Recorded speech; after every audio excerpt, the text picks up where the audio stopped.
হ্যাঁ বাবু, বাবু, বাবু, এই ঘরে, এই ঘরে। কোথায়? কোন ঘরে? ডাকাতি করতে এসে ধরা পড়ে ভড়ং করছো? হ্যাঁ না বাবু। রে, জমিদার রাধা মাধব চৌধুরীর বাড়িতে ডাকাতি করতে আসার সাহস তোরা কোথায় পেলি? হ্যাঁ, জানিস না? জানিস না আমার শক্তি? মায়ের গয়না নিয়ে পালাবি? তাও আবার আমার বাড়ি থেকে? হ্যাঁ ওরে, রাধা মাধব চৌধুরী বাড়ির শ্যামার 100 ভরি গয়না না পড়লে মন ভরে না। একই আর তোদের ওই ধুনো বাড়ির কালী পুজো? হ্যাঁ, কালুয়া, দেখ তো একবার সিন্দুকটা সব ঠিকঠাক আছে নাকি। দেখছি মা। ওমা, সিন্দুক যে ফাঁকা। এ কি?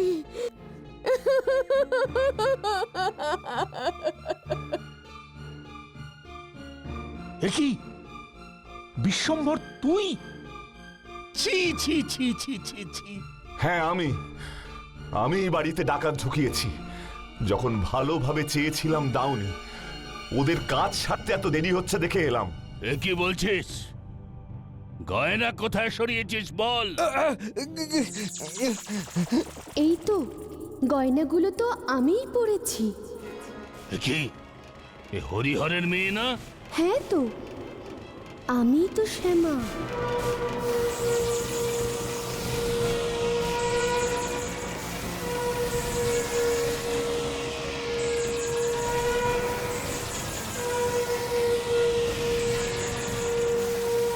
বাবু, বাবু, ওই যে উনি এসেছেন।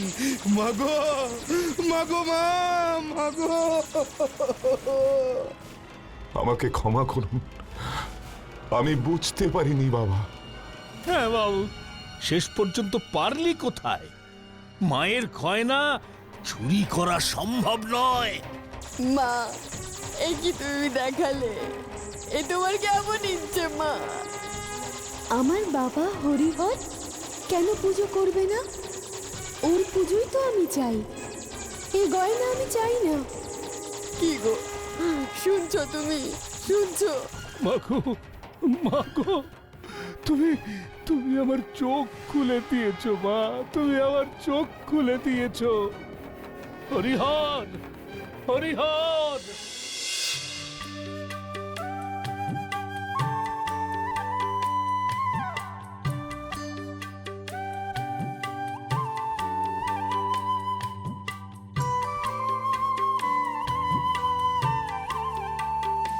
ভাবছি পুজোটা ভালোই ভালোই মিটলে শ্যামাম্মার সাথে বিশ্বম্ভরের বিয়েটা দিয়ে দেব।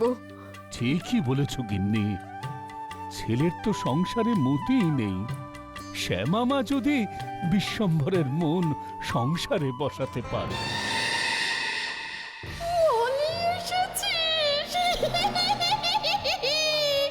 আমি জানতাম তুই আসবি।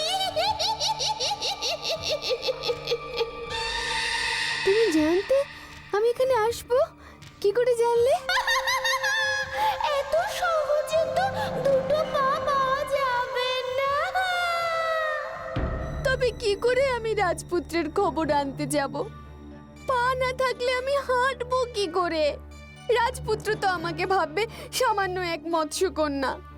আমি রাজকন্যার মতো রাজপুত্রের কাছে যেতে চাই। তার জন্য অনেক বড় মূল্য দিতে হবে। তুই কি তা পারবি? পারবো, পারবো, আমি সব পারবো। এত দূর যখন আসতে পেরেছি তখন সব পারবো। তোর এই ল্যাজ খসে গিয়ে সুন্দর দুটি পা আমি এনে দিতে পারবো, কিন্তু তার বদলে তোর কণ্ঠ থেকে সমিষ্ট স্বর উধাও হয়ে যাবে। তুই আর কোনোদিন কথা বলতে পারবি না। না, না। শুধু কি তাই? আর কোনোদিন তুই ওই মৎস্য সাম্রাজ্যে ফিরে আসতে পারবি না। বল, তাতে তুই রাজি? আমার ঠাম্মা, আমি আমার ঠাম্মার কাছেও আসতে পারবো না। পারবি না, রাজি। আরো আছে, আরো যে রাজকুমারের খবর নেওয়ার জন্য আজ তুই ছটফট করছিস, যে রাজকুমারকে দেখার জন্য নিজের এত বড় ত্যাগ মেনে নিচ্ছিস, সেই রাজকুমার যদি তোকে কোনোভাবে প্রত্যাখ্যান করে, তোকে চিনতে যদি না পারে, তবে সেই দিনই হবে তোর শেষ দিন।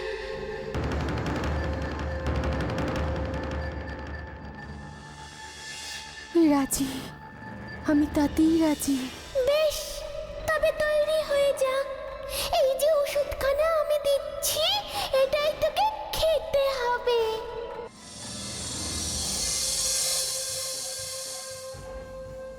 এটা খেলেই আমি মানুষের মতো পা পেয়ে যাব, হেঁটে চলে বেড়াতে পারবো। পাবি বই কি। আর মনে আছে তো কি কি খোয়াতে হবে? নে মলি নে, এই নে ওষুধ, এটা এক্ষুনি খেয়ে নে। এটা খেয়ে তুই এই রাতেই জলের ওপরে চলে যা, কাল সকালে দেখতে পাবি। দাও।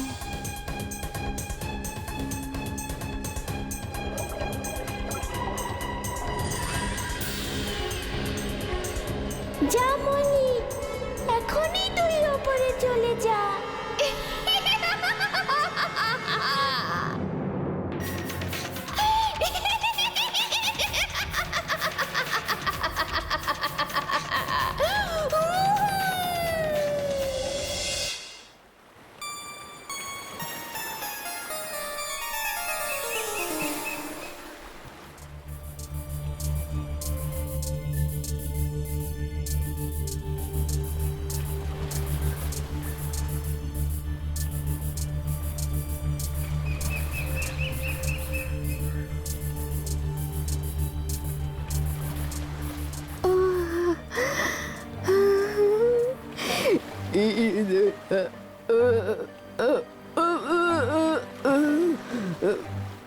বুঝেছি, সাগর ডাইনির কথাই সত্যি হলো। আমি সুন্দর দুখানি পা পেলাম, কিন্তু গলার স্বর চিরকালের মতো হারালাম। না, আর দেরি করা যায় না।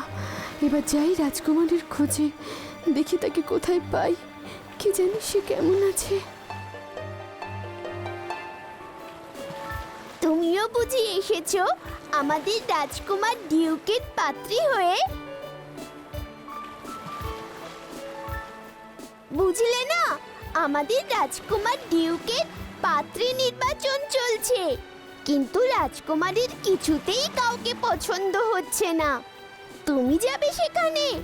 কত দেশ বিদেশ থেকে কত সুন্দরী সব রাজকন্যারা এসেছে। হ্যাঁ হ্যাঁ, আমি যাব। আমি তো রাজকুমারের জন্যই। চলো তবে আমাদের সাথে।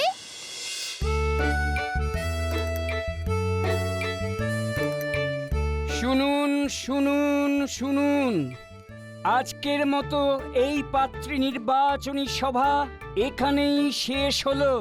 রাজকুমার এখনো তার পছন্দের পাত্রী খুঁজে পাননি, তাই সকল দেশের রাজকন্যাদের অনুরোধ জানাচ্ছি, আপনারা যে যার কক্ষে ফিরে যান, বিশ্রাম নিন।